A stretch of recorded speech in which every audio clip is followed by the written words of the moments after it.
नमस्कार दोस्तों, स्वागत करते हैं एक और नई वीडियो में। भोजपुरी इंडस्ट्री की एक बहुत ही बेहतरीन फिल्म का ट्रेलर आया था, जिस फिल्म का नाम है प्रिया ब्यूटी पार्लर। बाकी तनिको पता न लगे कि चाहिए कि हम तू लोगन के मेकअप कैले बानी।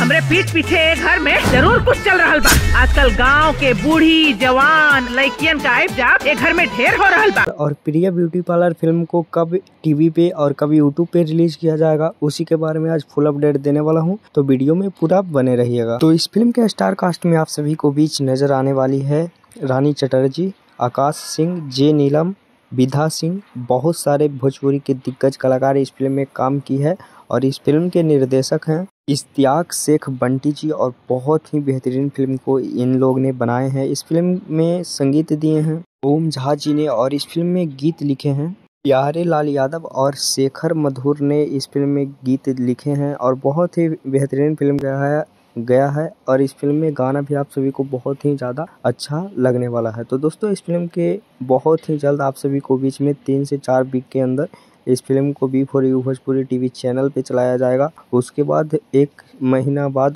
इस फिल्म को यूट्यूब पे भी रिलीज कर दिया जाएगा। तो वीडियो में पूरा बने रहिएगा और ऐसे ही भोजपुरी की हर फिल्म का अपडेट पाने के लिए हमारे चैनल को सब्सक्राइब करिए। मिलते हैं किसी नेक्स्ट वीडियो में किसी नेक्स्ट खबर के साथ। बने रहिएगा हमारे चैनल पे। धन्यवाद।